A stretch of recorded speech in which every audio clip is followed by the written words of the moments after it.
Monsoon काळात उद्भवणाऱ्या नैसर्गिक आपत्तीचा सामना करण्यासाठी संबंधित यंत्रणांनी योग्य ती खबरदारी घेऊन मान्सूनपूर्व कामे वेळेच्या आत पूर्ण करावीत.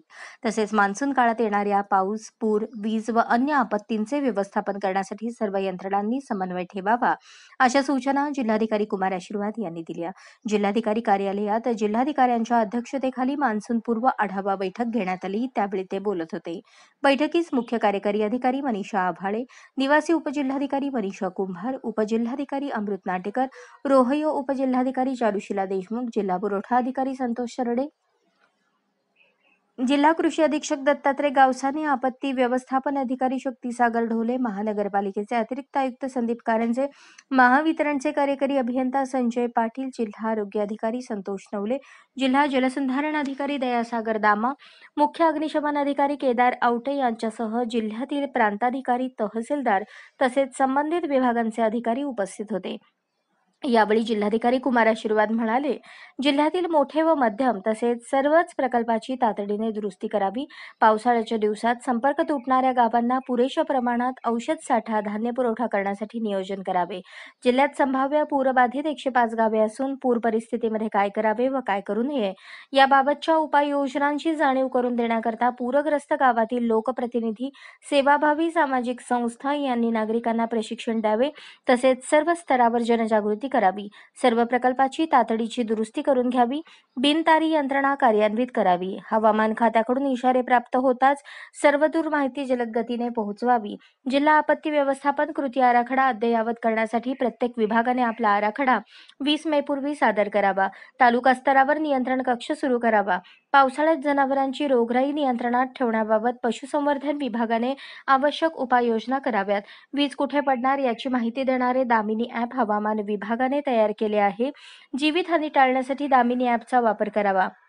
अधिकाऱ्यांनी याबाबत दक्षता घेऊन संबंधित ठिकाणी आवश्यक माहिती द्यावी. आपत्ती व्यवस्थापनाच्या अनुषंगाने निर्माण करण्यात आलेली यंत्रणा व साधने सुस्थितीत असल्याबाबत खातरजमा करून सर्व प्रमाणपत्र अहवाल सादर करावा. वारंवार आपत्तीची घटना घडणाऱ्या ठिकाणी सूचना फलक लावावेत, अशा सूचनाही त्यांनी दिल्या. शहरी भागामध्ये नाले, ड्रेनेज तुंबल्याने गटारांचे पाणी बोरवेल किंवा पिण्याच्या पाण्याच्या पाईपलाईनमध्ये मिसळून साथीचे रोग निर्माण होणार नाहीत याची खबरदारी घ्यावी. पावसाळ्यात उत्पन्न होणाऱ्या साथीच्या रोगराईंना थांबवण्यासाठी प्राथमिक आरोग्य केंद्रात मुबलकपणे औषधी साठा व इतर अनुषंगिक साहित्याची उपलब्धता ठेवावी. गावागावात बचाव पथके प्रशिक्षित करणे, होडी, यांत्रिकी बोटी, पोहणारे आदी साधनसामुग्रींची उपलब्धता तपासावी. पूर परिस्थितीमध्ये नागरिकांना तात्पुरता निवारा, मूलभूत सोयी देण्यासाठी नगरपालिका व तहसील विभागाने नियोजन करावे. नदीकाठावरील गावात धोकादायक ठिकाणी सीमांकन करावे. पाऊस, वादळ प्रसंगी वीज पुरवठा सुरळीत राहण्यासाठी महावितरणाने पूर्व नियोजन करून जलद सेवा पुरवावी. जिल्ह्यातील सर्व प्रकल्पाचे स्ट्रक्चर सुस्थितीत असल्याची खात्री संबंधित विभागाने करावी. तसेच शहर आणि ग्रामीण भागात अनधिकृत होर्डिंग्सची तपासणी करून कारवाई करून तात्काळ धोकादायक होर्डिंग काढण्यात यावेत, असे निर्देशही जिल्हाधिकारी कुमार आशीर्वाद यांनी दिले.